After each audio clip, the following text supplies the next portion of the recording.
ẹsẹ̀ ń wọ̀n mí ní àwọn ọba ń talẹ̀ àwọn ọba ọ̀talẹ̀ ọdún 10 mo ti wà lórí oyè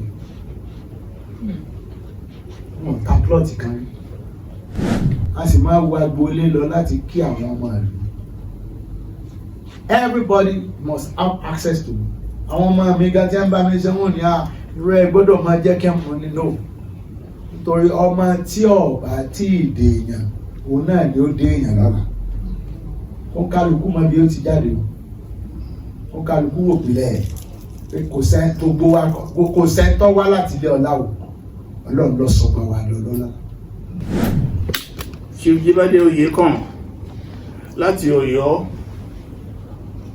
àti mo ti ní ìfẹ́ sí Ìwó ti pẹ́. Mo ti ń wá sí Ìwó láti ọdún 1961 nígbà late kábíyèsí Abímbọ́lá àbí ọba mọ́tòṣọ́ nígbà tí wọ́n wà láti wá sáfẹ́sẹ̀ láti gbọ̀nyá àdẹ̀yìn kò láàfíà ní kò ní Ìwó nígbà tí ó wá owó Ọlọ́run tó gbin ẹ̀yìn síbẹ̀ kábíyèsí ọba Àfọ̀nbí ẹ ṣe pẹ́ Ọlọ́run adó tì yín Ọlọ́run wà pẹ̀lú yín owó túbọ̀ máa ga sí ní Nàìjíríà tó máa ga sí ní pẹ̀lú adúpẹ́ pé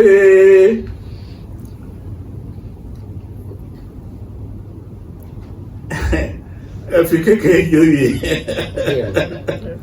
ìbùkún Ọlọ́run ní o oore ọ̀fẹ́ Ọlọ́run ní o Ọlọ́run sì dúró tì yín ohun tó fi yín jẹ́ kò ní kò lẹ́yìn yín inú wa máa dùn láti rí yín. Mo kí àwọn àìsí tí wọ́n sọ̀rọ̀ àwọn ọba ẹjọ́ ẹ̀yin ọba tẹ́ sọ̀rọ̀ tẹ́ kí wa káàbọ̀ adúpẹ́ gẹ́gẹ́ bí sẹ́kítírì wa àgbà gbogbo wa ṣe sọ àwa ní aṣojú ìgbìmọ̀ àgbà Yorùbá àkàn dìde lónìí àbí lánàá àti bàbá ní ìsìn ó ti lé ní 20 ọdún ẹ̀yin tẹ́ sì tẹ́ lọ́jọ́ lórí ẹ rántí bàbá Aláyàndé nìbàdàn àwọn ni alága wa àkọ́kọ́ lẹ́yìn náà bẹ́ẹ̀ bọ́ wọ́yọ̀wọ́yọ̀ bẹ́ẹ̀ gbégún wọn sábà wọ́yọ̀wọ́yọ̀ ọmọ Yẹn Adébáyọ̀ Adéyínká Adébáyọ̀ ní àgbàrá ọ̀nà àwọn èèyàn ojú wọn ní ìjàgbé wà ó ẹ má pa kéré o ẹjọ́ o.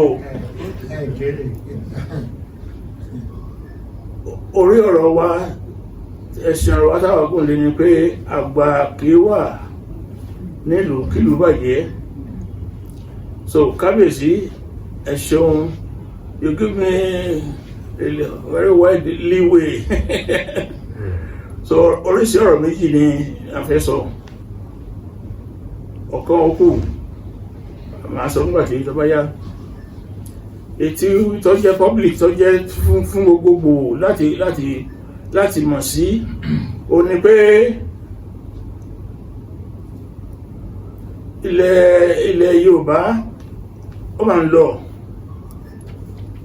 ilé yìí ó wà ń bẹ̀ o yẹ̀pẹ̀pẹ̀ ó wà ń bẹ̀ o àwọn èèyàn náà wà ń bẹ̀ o ṣùgbọ́n iyì wa àtijọ́ kò ní rí bí tàtẹ̀yìnwá mọ́ o làǹké yìí o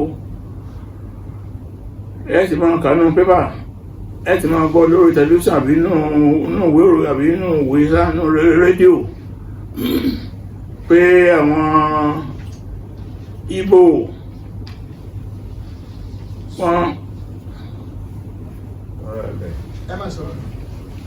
wọ́n rẹ̀lẹ̀ wọ́n ní ká máa sọ̀rọ̀ lọ. Ok, ilẹ̀ Yorùbá ni wọ́n ń rà. Èmi ń gbé Ọ̀yọ́, ọmọ Ọ̀yọ́ ni mí, ṣùgbọ́n mò ń gbé ọmọ ìlú Ọ̀yọ́ Aláàfin lèmi, ṣùgbọ́n mò ń gbé Ìbàdàn.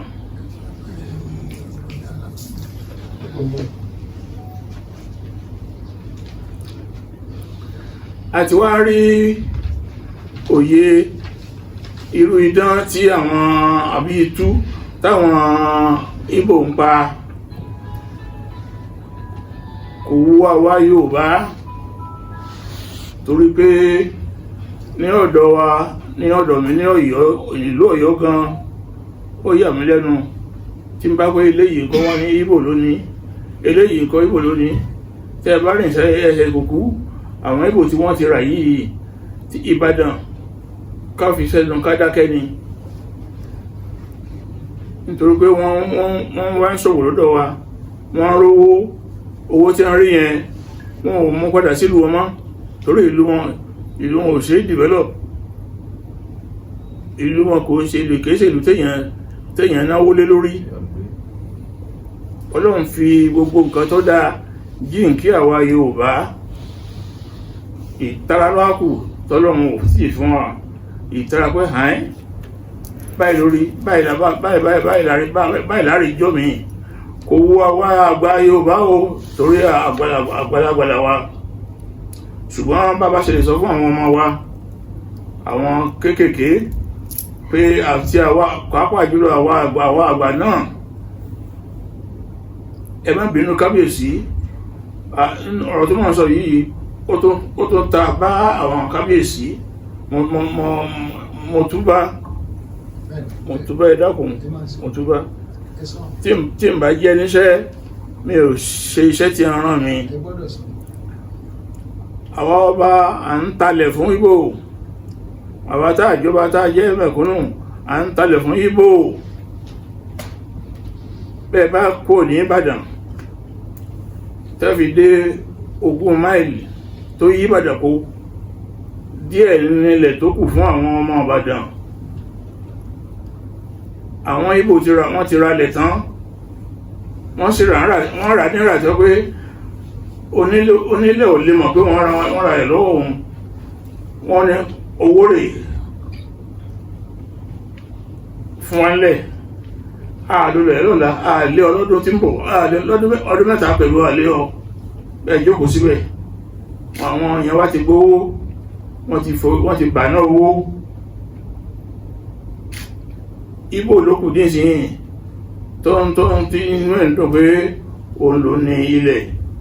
Nígbà òfin sì gbà láyè bẹ́ẹ̀, òfin gbà láyè láti rà á. Nígbà tó wá fẹ́ àwọn kan fẹ́ tà ọ̀rà ó jókòó síbẹ̀. So gbogbo ilẹ̀ wa nílẹ̀ ilẹ̀ Yorùbá wọ́n ń lọ sí ọwọ́ àwọn Ìgbò. Ẹ̀rù yẹn ló ń bà wá o, ẹ̀rù yẹn ló ń bà wá o. Bẹ́ẹ̀ ṣe bá ní ké fún àwọn ké sí àwọn tí wọ́n ń ṣe bẹ́ẹ̀, kí wọ́n jọ̀ọ́ kí wọ́n wá ọ̀nà míì. Ẹ̀kejì ni pé kí àwọn ọmọ wa kí wọ́n mọ̀ pé eléyìí ọ̀dà, káwọn ọmọ kí wọ́n dìde sí iṣẹ́ yìí, iṣẹ́ ńlá ni o. Orúkọ àwọn gan ni wọ́n ní nílẹ̀ mọ́ o. Àwọn àgbà ti talẹ̀ o, wọ́n ti ń talẹ̀ o, ẹ dákun o. Àwọn ọmọ bó ṣe rí ní Ìwó nìyí, ṣùgbọ́n tó bá rí bẹ́ẹ̀ ní Ọlọ́yọ̀, tó rí bẹ́ẹ̀ ní Ṣakí, tó rí bẹ́ẹ̀ l'Ógbómọ̀ṣọ́, èsì ní òfin ní bẹ́ẹ̀ ní náà, torí pé gbogbo ilẹ̀ yìí ní ilẹ̀ Yorùbá. Mo ní kí n gé kúrú, torí ọ̀rọ̀ dẹ́ ó ti tó fún wa. Tá à ń pè ní ọba bí Ọlọ́run ò sí, òun gangan lọ́ba, a lè fojú kan. Kábíyèsí gangan kò ṣeé fojú rí, náà máa ń ṣe ọwọ́ rẹ̀. Èmi tẹ̀wọ̀n yìí, èmi ní àrólé Ọlọ́run, àrólé ọba, Ọlọ́run ọba, àrólé ẹni tí ń jẹ́ kábíyèsí gangan. Wọ́n nínú àánú rẹ̀ ló ti ní ẹ̀yin ọba Yorùbá ní gbéga jù, ẹ̀yin ni mo sọlá fún jù, ẹ̀yin ni wọ́n máa kí yín, wọ́n sì máa pè yín lórúkọ tí mò ń jẹ́ gangan. Ọba Yorùbá nìkan ní jẹ́ kábíyèsí, ó kọ Ọlọ́run ní jẹ́ bẹ́ẹ̀, ó sì ti fowókọ rẹ̀ sára ọba Yorùbá. Nítorí àwa ni ọlá mú, adúpẹ́ o tó jẹ́ kọ́lá mú àwa o. Torí wọ́n yí pé ọba ibòmíì ní kábíyèsí, ọba Yorùbá nìkan, nítorí pé àwa làkọ́dá, Yorùbá ni Ọlọ́run kọ́kọ́ dá, èmi dúpẹ́ o pé nínú àwọn tó wá kọ́kọ́ dá yìí náà mi lọ́wọ́ tó mú nínú wọn pé nílùú kan o ìwọ lọ́mọ rólé bẹ̀ tó sì jẹ́ pé nílùú yìí àtìlú yìí ló ti wá túmọ̀ ẹni tí ń jẹ́ ọba àtìlú yìí ló ti túmọ̀ fún Yorùbá pé kábíyèsí òun lòun jẹ́ bẹ́ẹ̀ wípé gbogbo ẹ̀yin táwọn bá fi jọba lórí ilẹ̀ nítorí òun ni ọba lórí ayé àti ọ̀run máa ní ayé kíbi má bàa ṣòfò ibi tí ààyè rẹ̀ ọmọ wà ó ní ẹni tí ó máa túnbẹ̀ ṣe tí ó máa gbálẹ̀ ẹ̀bẹ̀ tí ó máa yànnàná ẹ̀bẹ̀ ó lóun ọmọ fi wọ́n jẹ àwọn ni wọ́n mọ̀ wá jẹ́ àrólé òun lórí ilẹ̀. Bí Yorùbá bá dọ̀bálẹ̀ ní ààfin ọba èmi kọ́ lẹ dọ̀bálẹ̀ fún ọba tá ò rí ni kábíyèsí tá a lè fojú kàn. Ajúbà o ẹ ṣeun. Lẹ́yìn náà nígbà mo ti fọpẹ́ fọ́lọ́run tán tí mo sì bára mi dúpẹ́ nípa yàn mí sípò yìí mo gbéra mi dá o. Mo wá kí àwọn tí Yorùbá máa ń pè ní àwọn tí orí tó ṣàmúdá. Àkọ́kọ́ mú tó káwọn àrólé Ọlọ́run lókùrú Orítajé Àgbéyìnrí Akínlẹ́yẹ Àrẹ̀mọ fáwọn ìjòyè àtàwọn ọmọ bábí mi ẹ fẹ́ ra sí díẹ̀ wọ́n ní pásánà ni. Wá kí àwọn bàbá wa èyí tó òrìṣà dá ní òrìṣà ilẹ̀ Yorùbá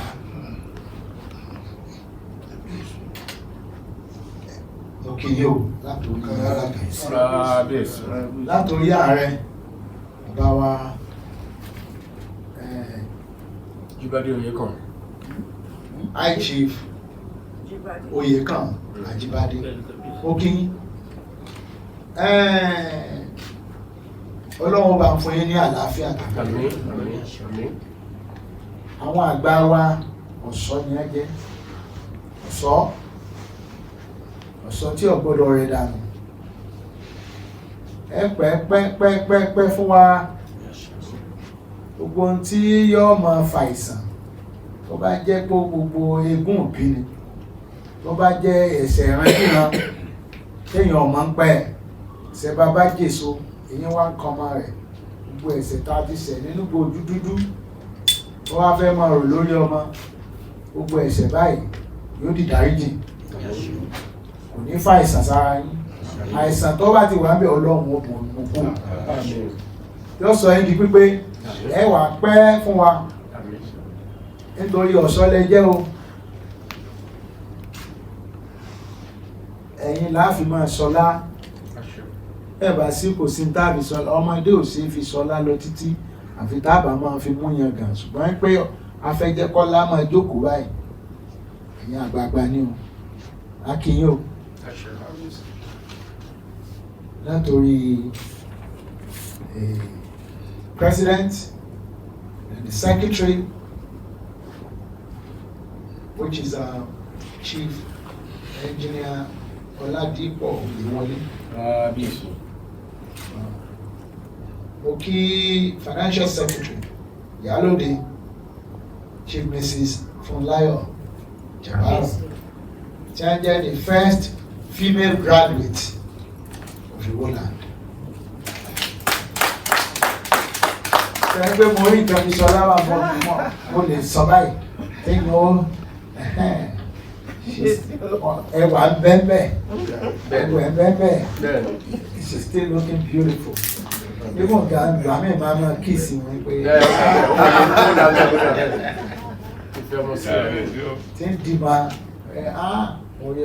mo rí ọmọ sọlá ọlá náà pẹ́ ọlá ò ní rẹ̀ sọnù ìlọ́lá wa akínyìnbó ìyá wa treasurer Ọ̀túnba Fàkílélé akínyìnbó ẹ káàbọ̀.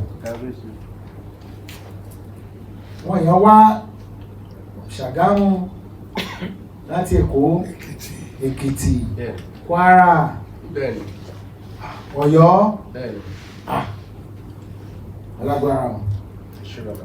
Mo kí AGS, Assistant General àbí AGS kọ́ ló Bẹ́ẹ̀ni. Assistant General bẹ́ẹ̀ni Chief Ogundare, mo kí ìkàwọ̀ tí wọ́n wà bí wọ́n sí bẹ́ẹ̀ wọ́n èdè ọ̀dà. The Secretary, Lagos State Chapter, Chief Fadipe, mo kí yóò ẹ̀káàbọ̀ bàbá wa. Mo kí Dr. Tanimo Owo, Professor Doctor ló lọ kọ́ síbẹ̀.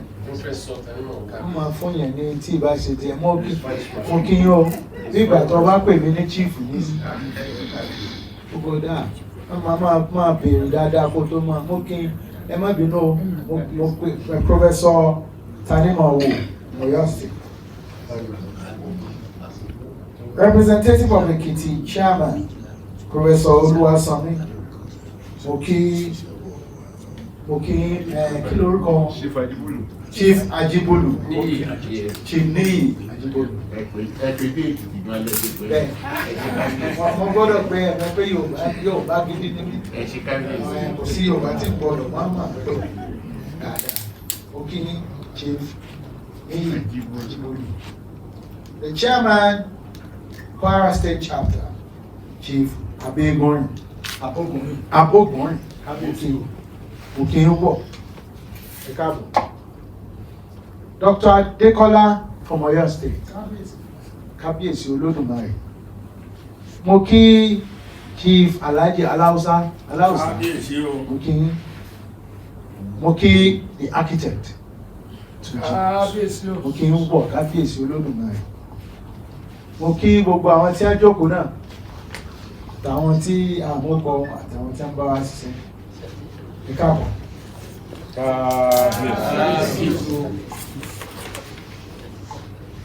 Sẹ́rí pẹ̀lú àṣẹ Ọlọ́run tó gbogbo kí n tó sọ̀rọ̀ n ti kọ́ bọ́lọ̀ sọ̀rọ̀ fún wa lọ́gbọ́n. Mo dúpẹ́ púpọ̀ pé ẹ wá sọ́dọ̀ mi máa tó dé tẹ̀lé wá o gbé mi lẹ kọ́kọ́ wá bá, ṣùgbọ́n mo dúpẹ́ fún àpọ́nlé náà. Bí mo ṣe rí yín gẹ́gẹ́ bí mo sọ, inú mi dùn pé ìgbàgbà wọ́n bọ̀ torí pé sọ pé private ni ẹ bá rí táwọn èèyàn ẹ bá bò yìí látẹnu ọ̀nà ni wọ́n ti mọ̀ nígbà tẹ̀tí ní private nígbà wá fún ìjọ àtẹ̀yẹ àmọ́ àkùnzí bọ̀ eléyìí private. Àwọn nǹkan tẹ́ ẹ sọ mo gbọ́ tí mo sì rí pé àtúnṣe pọ̀ tó yẹ ká ṣe. Ẹ jẹ́ bá wa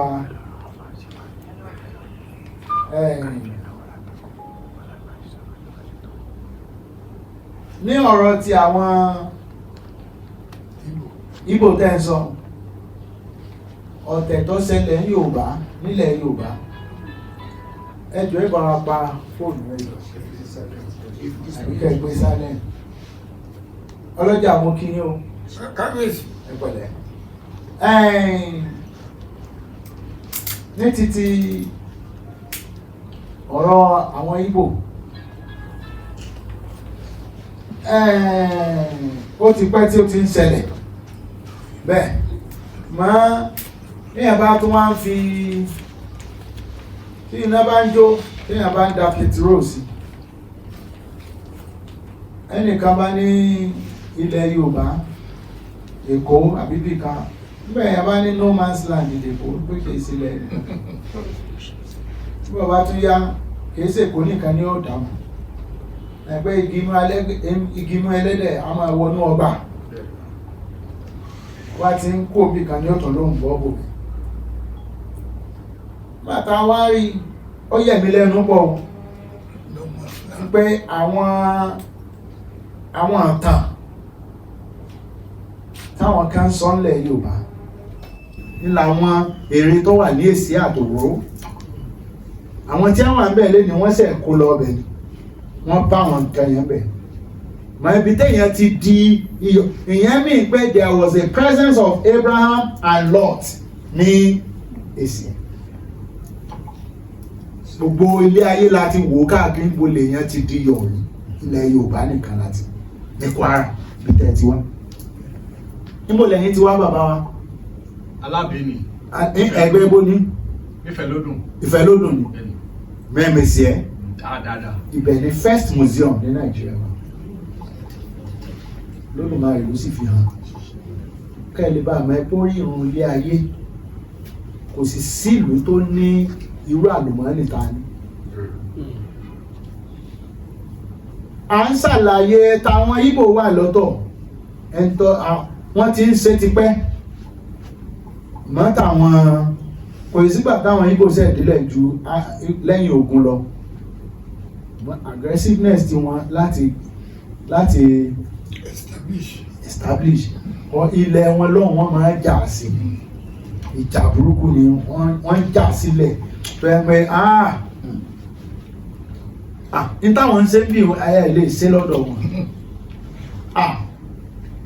wọ́n ò nílẹ̀ bàbá wọn mọ́ fọwọ́ kan o wọ́n gera wọ́n para ọmọ ìyọ́ para wọn torí ilẹ̀ ní kéèkó ogún bọ̀ wọ́n yọ̀ lọ́dọ̀ wa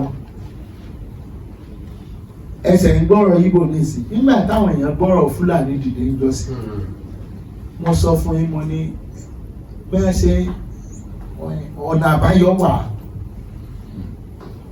ọ̀nà àbáyọ ní pé kákọ́ wo kí ló fà á ní tó sì fà á ní pé láyé àtijọ́ àwa ń gbé nùlù àwọn Fúlàní inú igbó ni a ń gbé wọn ò lómi wọn ò ní kankan wọn ò gbọ́ TV wọn èsì kankan wọ́n ti wá gbalẹ̀ sínú igbó tí a ń kó ẹran wọn káàkiri láyé àtijọ́ sì ní àròjẹ làwa máa ń sìn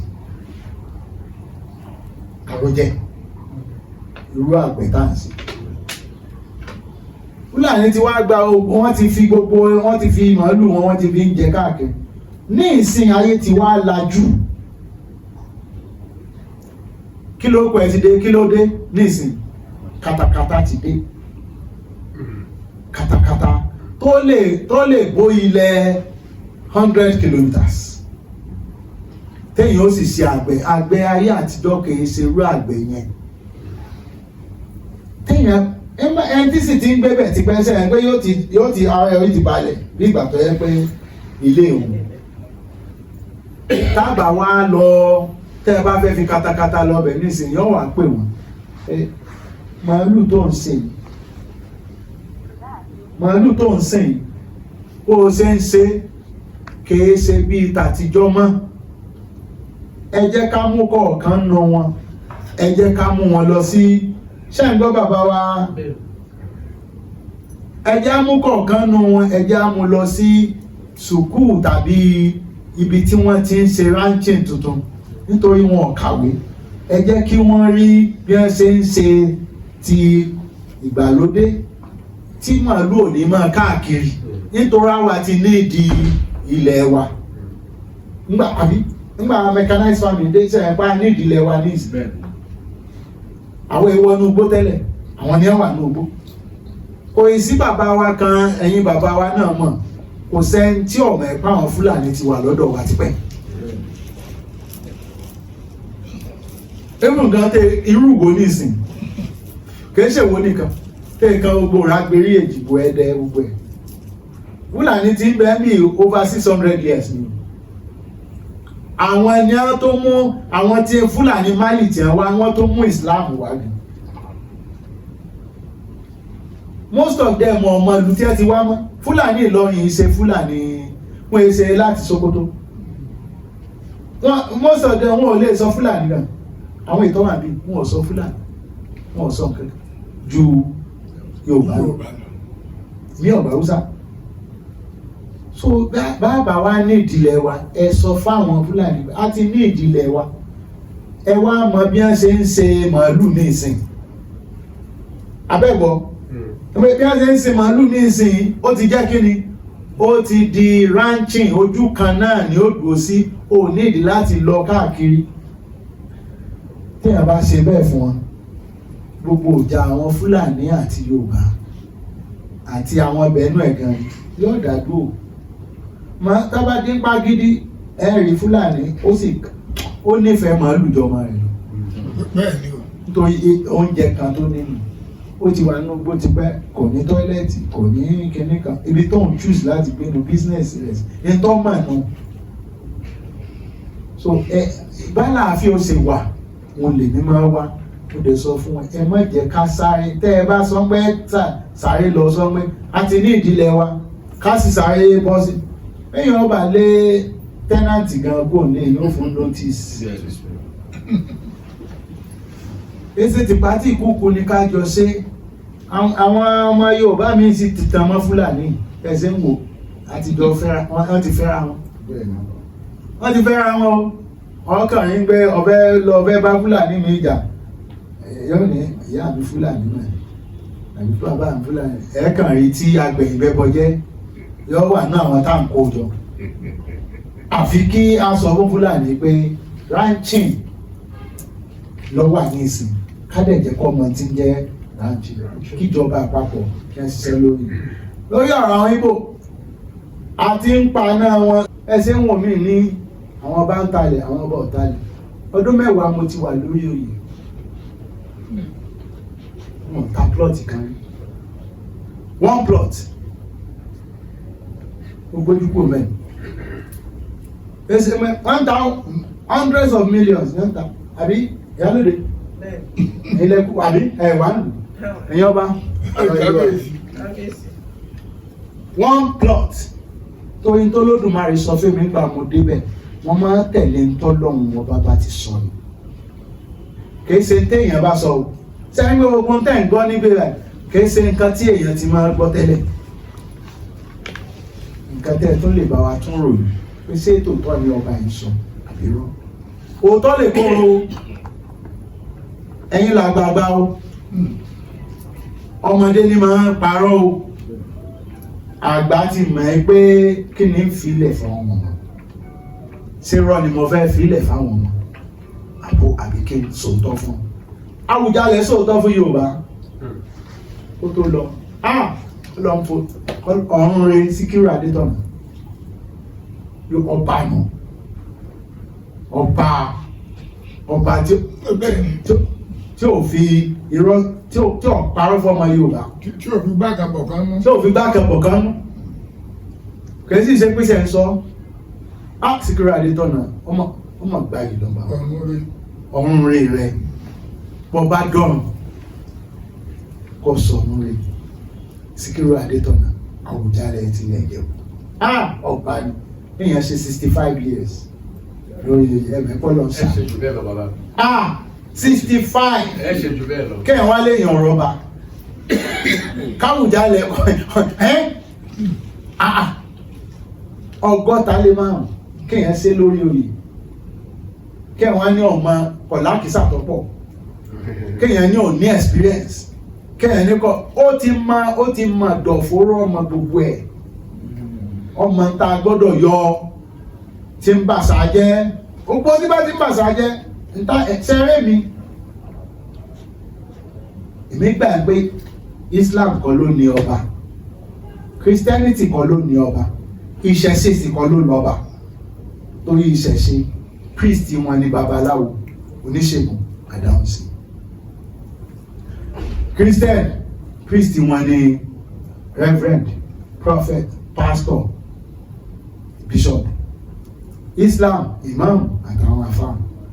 Ọba ọmọọba nínú ìjọba o. Ìta tó lè ní ọmọọba princes and princesses in royalty. When it comes to royalty, it's about the royal home that Ọlọ́run gangan ló choose wọn ló fi wọ́n sáà.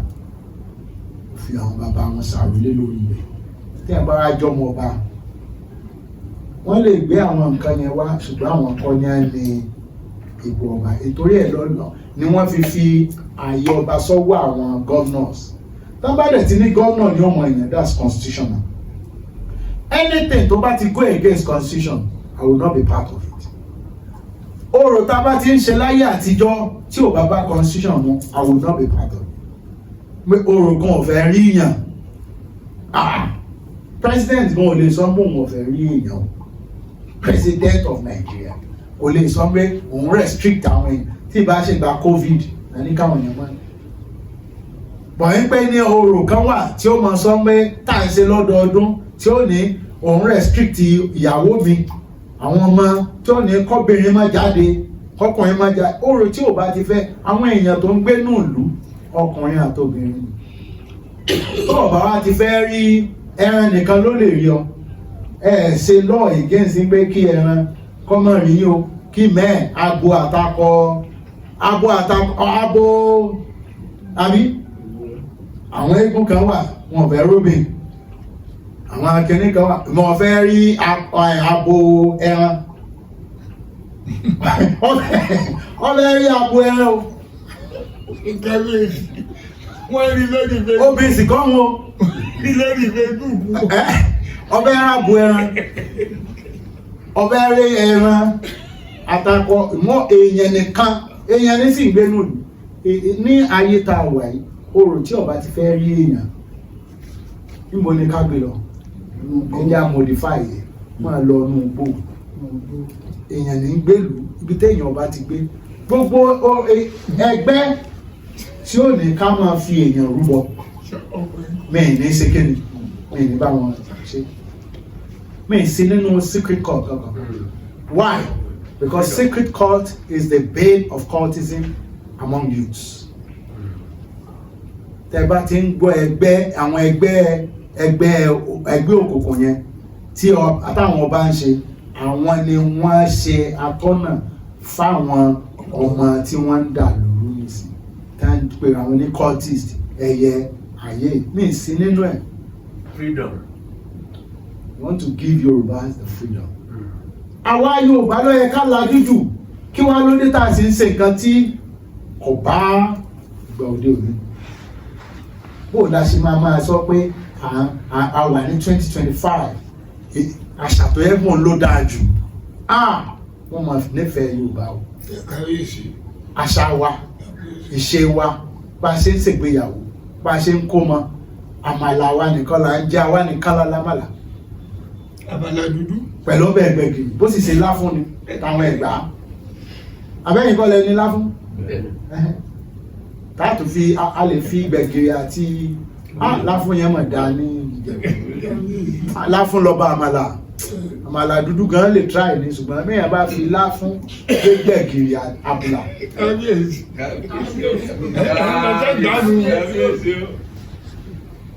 Mẹ́mi ṣe wà ẹ́ ń ọ̀jẹ̀ ẹran máa ti pẹ́ ẹja ni mo máa ń jẹ. Health wise we have to advise our people. Ní ìsìn epo kéèyàn jẹ níwọ̀n wọ́n parẹ́ epo ní ẹ̀rọ epo lẹ̀rọ wà á block arteries yẹ ọ̀dẹ̀ kú dànù. Cholesterol ní epo ní ẹ̀ sì sọ pé ẹ̀rọ ní gbogbo nǹkan làwọn àwọn ti lajú Yorùbá sì ti lajú nísìn láti wo ààfin tẹ́ ń wò yìí ààfin Olódùmarè ẹni tí ń jókòó síbẹ̀ ní àrólé Olódùmarè. Èmi ti kúrò lórí àwọn kan ní ọmọ kúrò lórí ìsàlọ́dún ayé àwọn wo jẹ́mọ̀ òrìṣà ní gbogbo èèyàn àtẹ̀yìn orí lọ́sàáyídá ní tí wọ́n pè lórí ìsà ní ìsúnkì Yorùbá náà ní orí ó ṣà. Bẹ́ẹ̀ ẹjọ́ ọmọ ọba ó jẹ́ ìjòyè òrìṣà ni mọ̀tẹ́yà máa ti kó ní ọmọ ọba tó bá ti dọba yóò wá di nǹkan kan tí Yorùbá ń pè ní tí Yorùbá máa wọ́n ní orin kan ní ọkọ̀ wọ́n ní ìbéèrè níbẹ̀ wọ́n wá tó fi ìdáhùn ẹ̀ sí parí ẹ̀ tẹ́yà bá ti dọba wọ́n wà ní kí là ń fọ bá pè kí là ń fọ bá pè yẹn is a question ọba aláṣẹ is the answer tẹ́yà bá ti dépò ọba ó ti dá aláṣẹ òun rólé fún aláṣẹ láyé aláṣẹ lọ́run Olódùmarè ní jẹ́ bẹ́ẹ̀ èmi wá tẹ́yà bá ti dọba yóò àdí aláṣẹ lórí àwọn tí oríṣà ilẹ̀ Yorùbá ni ó ti pẹ́ tí wọ́n ti ń pe ọba ní aláṣẹ ìkejì òrìṣà lọ́dọ̀ tí wá ń bí Olódùmarè ti tó aṣọ náà wípé òun ò èso òrìṣà o so ọba ò lè jẹ́ gbákejì òrìṣà Ọlọ́run ò sí nínú àwọn òrìṣà Olódùmarè lọ́lọ́dùmarè ọmọ jẹ́ tí a sì ń pè lọ́lọ́dùmarè ní ẹni tó ní odù tó sì mọ bí gbogbo ẹ̀rìn ní ẹbí ń pè ní olódù Ọ̀rúnmìlà gan ọ̀jẹ́ sọ́pọ̀ ló ń lò bàbá Ọ̀rúnmìlà kò gbọ́dọ̀ sọ́pọ̀ ló ní odù wọ́n yọ̀ǹda odù fóònù náà ètí ẹ yọ̀ǹda fún 256 tí ẹ yọ̀ǹda fún ọ̀nkọ́ lọ́lọ́dún olódù lọ́lọ́dù Olódùmarè láti ń pè ẹni tó ní gbogbo odù tó ní ìṣẹ̀dá tó sì mọ ibi tí gbogbo ẹ̀ parí sí là ń pè ní Olódùmarè tó mọ destination ààrẹ ní destination so mo mọ̀ pé ẹ wá bá mi báyìí but àwọn ọ̀rọ̀ táwa gbọ́dọ̀ sọ ní tí a ní kí n máa sọ ni láti lecture àti láti sọ àwọn nǹkan tó bá kù díẹ̀ káàtó nínú àṣà àti ìṣe Yorùbá àwọn tá a lè yọ kó mẹ́ ṣẹ́ni tá a bá ti yọ ẹ̀rù kó nínú àṣà Yorùbá à ń dẹ́rù bá ẹni ọba ń dẹ́rù bá yàn à ń ṣe kínní tá a bá ti yọ yẹn kó àṣà wa di very very attractive ẹ mọ̀ gbọ́ táwọn èèyàn mọ̀ ní ẹ̀rù náà fi ń ṣọba kí ló dé tó fẹ́ràn ṣọba love I love my subjects I don't take nothing from them bàbá ni mí ìfẹ́ jogún wọn kẹ́ jogún tèmi abẹ́gbọ́n ó sì yẹ kí gbogbo ọba ilẹ̀ Yorùbá máa ṣe ọba òun ni bàbá ìlú tó yẹ kó máa wá báwọn ọmọ ìlú yóò sì jẹ bí wọn ó sì mú báyìí wọn ó sì dá eléyìí yàtọ̀ sí pé à ń jọba ẹgbẹ́ bìkan ọba tó nílùú tó láwọn ọba lábẹ́ ọba 36 ládé nílẹ̀ wò 36 kings as the paramount ruler of Iwoland with kingdoms and they are great kingdoms they are not small kingdoms àwọn tẹ́ bá mọ àwọn ọba tá a ní nílẹ̀ wò pẹ̀lú ìtàn ńlá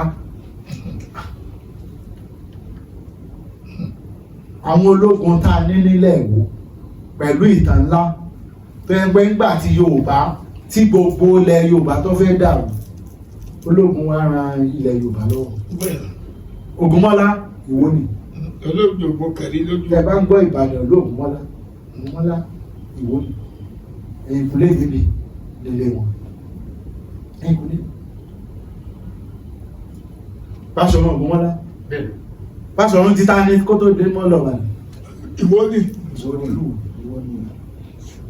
Balógun Àlíwò Àlíwò Ìbàdàn Ọ̀dẹ́rìn lọ tó wà wájú mọ̀pọ̀ Ìwó ni so tí wọ́n bá ní àwọn ológun tí a jà fún ilẹ̀ Yorùbá Ìwó pọ̀ nù wọn Ìwó ga lọ́pọ̀ jù kí ló mi sọ yẹ ọmọ tiẹ̀ ti bá bẹ̀bẹ̀ wọ́n mọ̀ pé Olúyọ̀lé Ọ̀yọ́ ni Lágelú Ifẹ̀ káwọn mi ká sọ iye kí wọ́n sọ iye ológun tó pọ̀ jù nínú àwọn tó jẹ́ ológun Ìbàdàn torí ẹ̀ lógun òfin kọ́ àwárí wọn ò sí lábẹ́ ọba kan rí kéṣe as a paramount ruler ní sí lábẹ́ ọba kan rí kábíyèsí wẹ́sẹ̀ èèbó kọ́ ló gbé ga èèbó kọ́ ló gbóríwò ga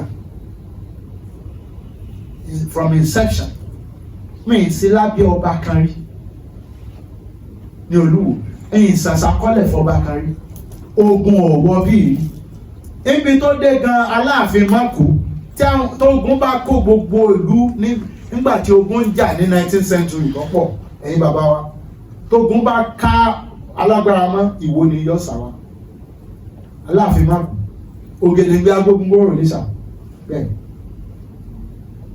nígbà ilẹ̀ kákún mímọ́ nígbà yìí gbogbo àwọn ọmọ ẹ̀ òní ẹwà àbí tí n bá ń bẹ lálà tí Ọ̀yọ́ Empire bá fọ́ téèyàn sì ń bẹ lálẹ́ ṣé kò ní kàn wọ́n ní ìsí lábẹ́ Ọ̀yọ́ Empire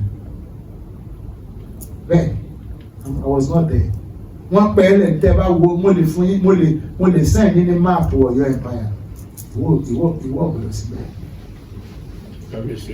tó bá jẹ́ pé Ọ̀yọ́ Empire wo àbí ìgbà tó wó ṣé yóò tó rí ibi sá lọ ìwọ ó mọ̀ pé kò sí mẹ́ ogun ọ̀dẹ gbọ́dọ̀ wọ bí àṣẹ ìlú yìí nìkan ló ní tí a fi sọ lóko ẹyẹ ìwó ẹgbùgbọ́ ẹ̀kọ́ ẹ̀dẹ̀wó pronunciation ó ti wà ìlú yìí ti wà látàrí báyìí ìkún omi dé tá a bá wúnu lẹ̀ yìí ogun tí ń sọ pé táwa ọ̀gá bẹ̀ yẹn àìwúnu lẹ̀ nílẹ̀ Yorùbá ni tá a bá ń wúlẹ̀ wá tàn àwọn ìwúlẹ̀ wá tàn bàbá ti fẹ́ kọ́lé àkàmọ́ wúlẹ̀ lọ náà ni níwà careful to know what is under the ground tá a bá ń wo ni tá a bá pọ̀ nílẹ̀ Yorùbá ẹ jẹ́ ká sọ fáwọn ọmọ wa àwọn mọ́tò wa táwọn bàbá wa ti lò tipẹ́ wọ́n ń tà fún bólà those are priceless commodities those are priceless ẹ jẹ́ advice àwọn ìlú wa kẹ́ ní museum ilẹ̀ Yorùbá pọ̀ tí ò ní museum látayébáyé tí gbogbo nǹkan wa ti sọnù nǹkan àtijọ́ ẹ lè rí nǹkan àtijọ́ mọ́ gbogbo ẹ ti sọnù ẹ lè rí mọ́tò 1960s nísìn káwọn ọmọ kan gbélé wọ́n ti tà fún kí wọ́n fi ṣe ẹjọ́ ẹ̀yin ní Ìgbìmọ̀ Àgbà nílẹ̀ Yorùbá gbogbo àwọn pọ́ìntì tí mo sọ ẹ bá wa kọ́lẹ̀ ẹni kọ́ bá wọn fẹ́ òṣèlú mọ́ àwọn bá love gbogbo ọmọ ìlú tẹ́ bá ń bẹ̀ ẹ fi love ṣe kálejò kóró mọ́ gbálejò mọ́ ọmọ rẹ náà lálejò tọwọ́ lù ú ẹ má jò rú ọgbẹ́ ọmọ yín náà bá lọ bìkan tí wọ́n gbogbo announcement orò yẹn kì í dẹ̀ lù mí kì í lọ gbogbo Nàìjíríà so tọmọ Ṣàgámù tí bá ń pọ̀ ń wò káàsì announce fún gbogbo àbí sẹ́mi páwọn orò yẹn wọ́n yẹn announce jù lọ ṣé kò yẹ kó rò pọ̀ mọ́ Yorùbá àjòjì náà sì máa fi lọ ẹbí sùn. ayé àtijọ́ náà tí bá ṣe Mary Slessor tó wá sọ fún wa pé ká má pa ìbejì bá ti mọ ẹdun la máa pè méjì kí lẹ́dún ìnàkínì ó gba àwọn nǹkan tá a fẹ́ èyí tí ò bá ti dá nínú àṣà wa èmi ń fọ àṣà mọ́ ni wọ́n ń fọ àṣà mọ́ àbàṣà jẹ́ jíjó màmá jó ìlú àmà lù a sì máa wo agboolé lọ láti kí àwọn ọmọ ìlú. Everybody must have access to àwọn ọmọ mi ga tí ń bá mi ṣe wọ́n ní rẹ gbọ́dọ̀ máa jẹ́ kí n mọ̀ nínú nítorí ọmọ tí ọba tí ì dé èèyàn òun náà ni ó dé èèyàn lọ́la ó kálukú mọ bí ó ti jáde ó kálukú wò pìlẹ̀ pé kò sẹ́ńtọ́ wá láti ilé ọ̀la o Ọlọ́run lọ sọ pé wà lọ́la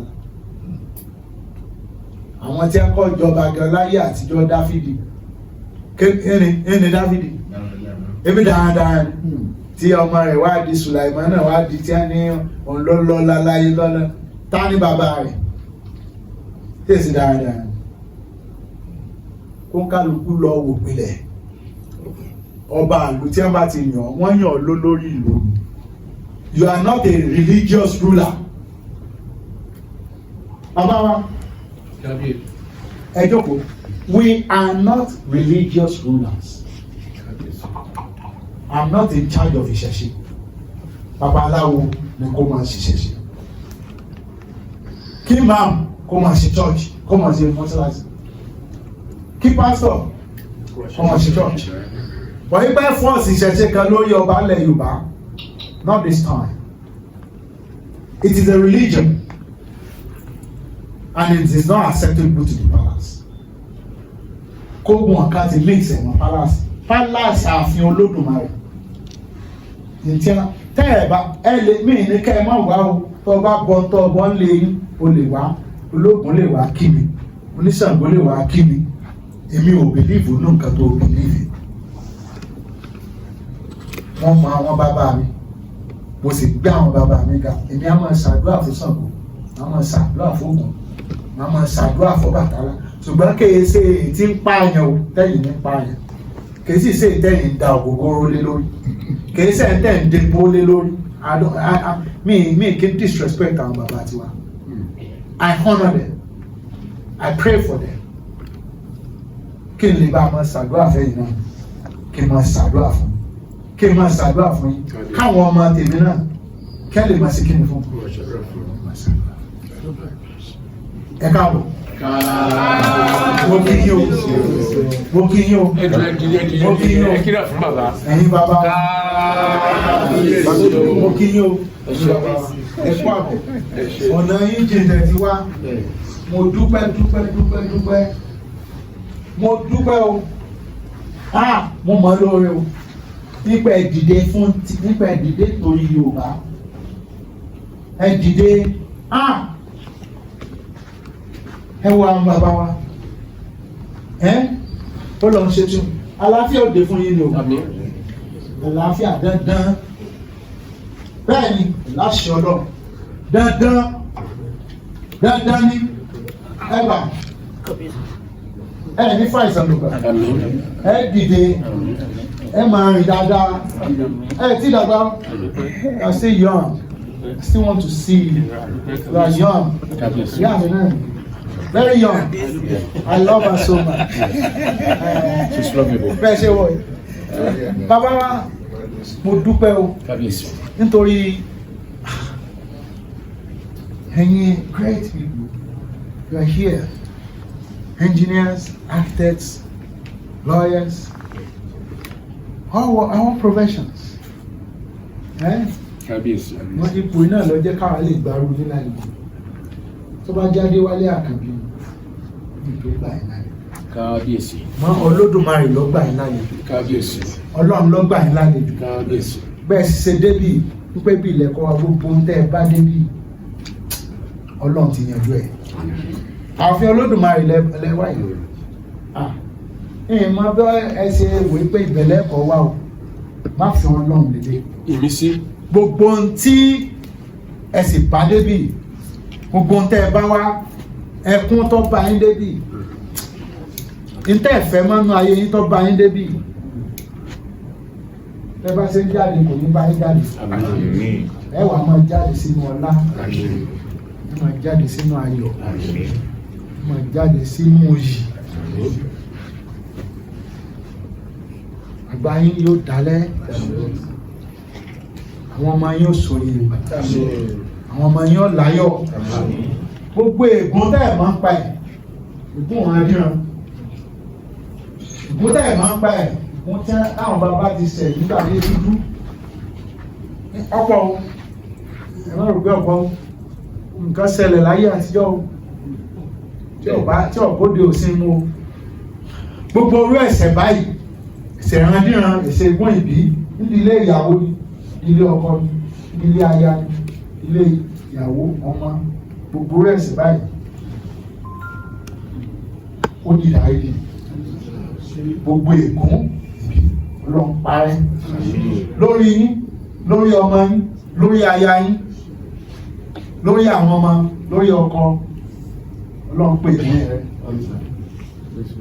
ayé tuntun ọlá tuntun ọrọ̀ tuntun àlàáfíà ọ̀tun ọba tí ń ṣoore fún ni fẹ́ni tí ọmọ yìí ọba tí ń ṣoore fún ni láì wo rẹ̀ yóò máa ṣe yín lóore yóò ṣèmí náà lóore yóò rí bẹ́ẹ̀ yóò ṣe bẹ́ẹ̀ ó ti rí bẹ́ẹ̀ láṣẹ ọba kan ṣoṣo tí ń jẹ́ kábíyá òsì ọba tí ń ṣọlá lẹ́nìkan ọ̀gbọ́dọ̀ lílé kábíyèsí kábíyèsí Olúwo àmàlíbá o ọ̀nà tí ẹ gbà sọ̀rọ̀ ní òní ó dàbí àìlábọ́lá tó tàkìtì ní alàdí Ẹ̀gbá tó wá lọ balẹ̀ lẹ́kìtì. Wọ́n ní Ìbàdàn ńkọ́, Ìwó ńkọ́, Iléṣà ńkọ́, oníkàfó. Ọ̀rọ̀ tí kábíyèsí sọ yìí, gbogbo ẹ̀yin tí ẹ jókòó ìní ọ̀mọ̀ràn tẹ́sí tí ń ta àkàrà kẹ́ tó máa ta èrè. Ṣé àpẹẹrẹ ẹni tó ń takàrà kó tó máa ta èrè ó ti mọ iye tí wọ́n fi abọ́ èrè kápá. ẹni èyí tí ẹ wá yìí, ṣùgbọ́n kábíyèsí sọ̀rọ̀ wọ́n ní gàgà ẹ̀ràn kan bàbá ilé Alápinni lọ́yọ̀ọ́ ẹni sùúrù o. Wọ́n ní gàgà ẹ̀ràn kan làfi yẹn náà fún ọlọ́gbọ́n. Ọgbọ́n bá ti wo lọ báyìí ọmọ pé ọ̀rọ̀ rẹ o. Ẹni tí ó ti ilé Alápinni wá tẹ́sí dàgbà tó báyìí, gbogbo yín bẹ́ẹ̀ ti ṣe wáyé o, Alápinni yóò ní díbádàrà o. Ikọ̀ níyí nínú Yorùbá tẹ́ẹ̀bí dìde tẹ́ẹ̀sì wò wípé kẹ́ẹ̀kọ́ bẹ̀rẹ̀ ní ààfin Olúwo. Ààfin Olúwo tẹ́ ti wá bẹ̀rẹ̀ yìí, ọ̀rọ̀ tẹ́ gbé wá, ẹ wá wo tẹ́yìn náà wo tẹ́ tó jọ̀tí lẹ̀ lọ. A máa sì wí ẹnu láì tẹ́ ẹ̀ mọ́. Ṣùgbọ́n ẹni tí ó bá lágbára tó jẹ́ olórí kó máa bẹ lọ́hùn, kó máa sì sọ, kó máa gbé ìran ẹ̀ta. Ìran Odùduwà ní gbogbo wa o, ṣùgbọ́n àwọn ọmọ Odùduwà mọ́ra wọn. Ifẹ̀ tá à ń sọ, tá a bá ní kábíyèsí Olúwo ó ń ṣàjì nǹkan, ó ń sọ nǹkan. Ifẹ̀ ọ̀pọ̀ àwọn eléré ìlú èrè tí ń lè mú odò Ọ̀sìnmìrì wọ́n gbógun ti Oòduà. Ó sì ní ọmọ tó Oòduà bí. Ogun tí ẹ gbé tì ó ní iye tí a pa ọmọ ẹ̀kú. Bí a bá ní establish kingdom nífẹ̀ẹ́, Oòduà ló establish ẹ̀, kì í ṣe àwọn Ifẹ̀ Òdáyé, Ifẹ̀ Òyèlàgbò, Ifẹ̀ Ọ̀kíní, Ifẹ̀ Kẹ̀kẹ́. Àwọn ni wọ́n ní odò Ọ̀sìnmìrì tí ẹ dìjọ́ ń tápọ̀, kì í ṣe Oòduà. Wíwá tẹ wá bí ní òní bí ìgbà tí ẹ wá gbé ọ̀rọ̀ síwájú Olúwo, ẹ sì tún wá gba ìdánilẹ́kọ̀ọ́ ní ọ̀dọ̀ Olúwo. Kábíyèsí yọmọ ju ń ṣe o. Ọ̀rọ̀ ni wọ́n wá sọ yìí o. Ọ̀rọ̀ ni ẹ sọ yìí o. Ẹ̀yin náà ẹ tún wá gbèrò, èyí tó bá jẹ mọ́ rọ́ńbẹ̀ kí wọ́n jẹ́ ká mọ̀. Á dá wọn lóhùn, tí ò bá yé wọn á fi yé wọn. Ọlọ́jà kábíyèsí yóò mọ ju ìṣe o. A kí yín pé ẹ káàbọ̀ o. Èyí tá ẹ gbọ́ yìí ẹ fi sínú àpò, ẹ tó tú u lẹ̀ nígbà tẹ́ ẹ bá dé àárín ara yín, àánú Ọlọ́ọ̀bá yóò máa bá yín gbé o. Ọ̀run rẹ̀ ní kíni Aláyẹ̀dé wọ́n gbìyànjú. Emmanuel Aláyẹ̀dé wọ́n gbìyànjú. Ibi tí irú Chief Awólọ́wọ̀ tó gbìyànjú dé lórí ilẹ̀ Yorùbá, tó Ọlọ́ọ̀bá yóò fọ̀run kẹ́ o. Òde ajé ni. Jẹ́ àwọn tí a sì gbógun wípé kọ́mọ̀ṣẹ̀ṣẹ̀ náà dì í ṣe gan kúlú ọkàn wọn, a máa jẹ wọn. Ibi tí irú Dikin Aláyẹ̀dé bá dé, adúpẹ́ lọ́dọ̀ Ọlọ́run, ìta rẹ̀ kò ní parẹ́. Ṣé tí wọ́n sọ yẹ èyí táyì náà sì wà fẹsẹ̀ léyìí, bẹ́ẹ̀ bá ti ń lọ wájú ògbèwẹ̀yìn. Ẹ má fi ìtàn tí ò dálẹ̀ fún ọmọ tí ń bọ̀ lẹ́yìn. Ọwọ́ àkàlẹ̀ ti bá kò bàjẹ́, kò ní bàjẹ́ ní orí tí náà o á sì rí bẹ́ẹ̀ yóò ṣe bẹ́ẹ̀ kábíyèsí o. kábíyèsí o.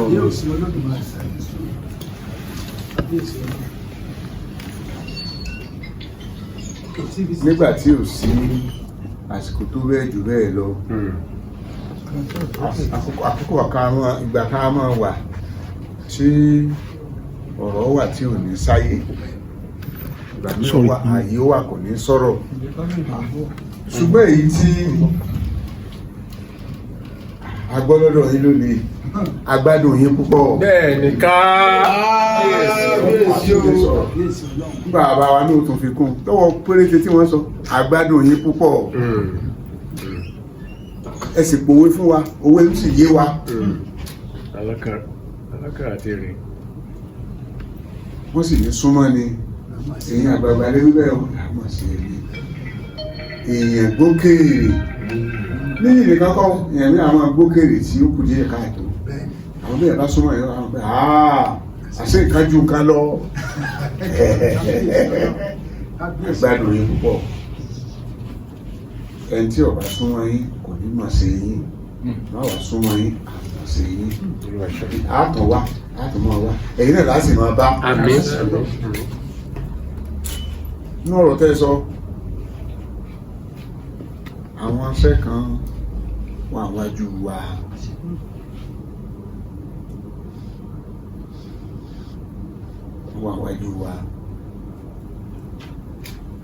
nínú ọ̀rọ̀ tẹ́ sọ nínú àsàmọ̀ tẹ́ pa fún wa àwọn aṣẹ́ yìí ọyọ̀ ń bẹ kí la fẹ́ a gbà pé ó sì wù wá pé bàbá tán ra wa lóko ìyà díẹ̀díẹ̀ jẹ Yorùbá tó sì fà ní pé àfìmọ̀ṣọ̀kan kò sí ìrẹ́pọ̀ láàrin wa ló jẹ́ kí ìgbìmọ̀ àgbà Yorùbá tòní kó wu ìgbìmọ̀ Yorùbá tòní pé ẹ jẹ́ á gbìyànjú ká fìmọ̀ṣọ̀kan ẹ jẹ́ á gbìmọ̀ ká fọwọ́sowọ́pọ̀ ẹ jẹ́ á gbìmọ̀ ká jẹ́ ọ̀kan òní kọ́ ni ọlọ́tọ̀ ní tòun ọ̀tọ̀ ó tọ́lọ́tọ̀ ọmọ ẹjọ́tọ̀ nínú gbogbo ìgbà ẹ̀yin kábíyèsí wa tàbá ní ẹfẹ́ sọdún tó ká kú dé adé wá ọ̀tọ̀ọ̀tọ̀ ládé tó ká kó dé tẹ̀ mọ́ dé àwọn máa wò ó pé ẹ̀wà ní tìrẹ̀ wọ́jà dé yóò máa dùn máa ń ká ètò òtẹ́lẹ̀ tó yàtọ̀ ọlọ́tọ̀ ní tòun ọ̀tọ̀ náà bá ti jọ́tọ̀ ọ̀tọ̀ tó àfi ká fìmọ̀ ṣọ̀kan kí ìyàwó má jẹ wá mọ́ a rí wípé tó bá jẹ́ pé ń bẹ̀rẹ̀ Yorùbá lọ́lọ́run gbọ́lá fún ló gbógo fún tabawo Nàìjíríà yìí nìkan ẹwọ látọ̀lọ̀ ń dá Yorùbá gbogbo àwọn nǹkan number one àkọ́kọ́ ilẹ̀ Yorùbá ló ti ṣẹlẹ̀ báwo ni ìró ṣe wá báwo ni orí ó ṣe wá dìrù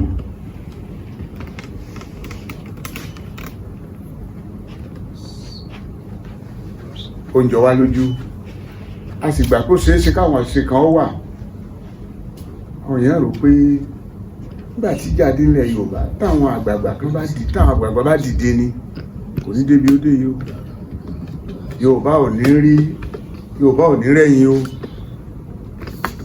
a sì rẹ̀yìn náà torí gbogbo àwọn kan tá a ṣe tọ́jú àkọ́kọ́ táwọn bàbá wa ṣe ẹ̀ tí ń dákọ wọn àwọn ẹlòmíràn máa gbìyànjú ni wọ́n lè bá wọn bá nígbà táyé wá dín tó dà yìí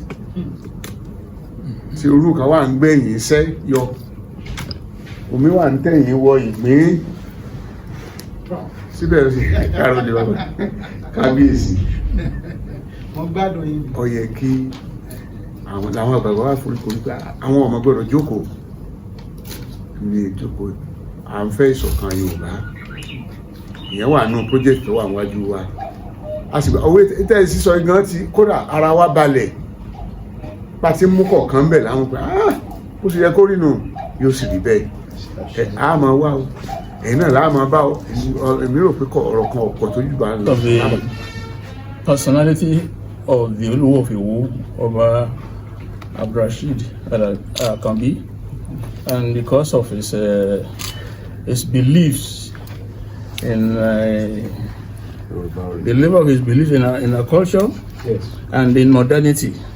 So we are for him. We have no particular preference in any of us beliefs or actions. We want unity, we want accord, we want togetherness. So that's why we're here. And we are very happy that, look, we've been here 5 hours now. And he still holds us hostage. I say hostage. Well, how do you think that your coming to Iwo today will foster development and unity among Yorubaris? Well, he started it. His Majesty started it in his speech. I didn't know him this close, and I didn't know him this much. But he has opened up for Yoruba unity and integrity, which we in Yoruba Council of Elders stand for. Integrity is Omaluabi, and that's what he stands for. What he likes, he tells us. What he dislikes, he tells us, and it's open. Whether we like it or not, everything has to change. Even culture is dynamic. That's what the Kabisi is telling us. And what's your message to other traditional rulers as regards to this? Your message to other traditional rulers in the Southwest? What? Your message to other traditional rulers. To traditional rulers, in this region. we want them to also be dynamic, to be open to change. Not crazy change, but good change. There were many things that our forefathers did in the past. No more of that. And I'm not to tell you because I didn't live at that time. Now we want the Obas to hold high the torch of our culture and make sure that this culture, everything that is around it, is dynamic, is great, and we want to build tourism around this thing. If there's no tourism, there's no community. You are just soliloquizing in your own house there. But when you open everyththing to other people and they appreciate what you are doing, you're on the ball. Okay, thank you. Your name, sir? Your name and your designation. My name, I'm Chief Jibade Oyekon, President, Yoruba Council of Elders. Okay. Kabisi, you received a delegation from the Council of Elders in Yoruba Council. And you to solicit support, seek support from the traditional institutions. How do you think this coming today will foster more development in Yoruba land? These are our great fathers from Yoruba land, which I really have so much respect for. I respect them a lot because they are looking for solutions and ways for unity of Yoruba land, the Yoruba people. And if we talk, we do have conversation that is about what are the things that we need to do to move forward. And in my own aspect, I only talk about solutions. I talk about things as like a cleaner, to clean things. When you have a house, you clean it. If you don't clean your house, it will be dirty. So anything that is dirty, we can work together and clean, yes.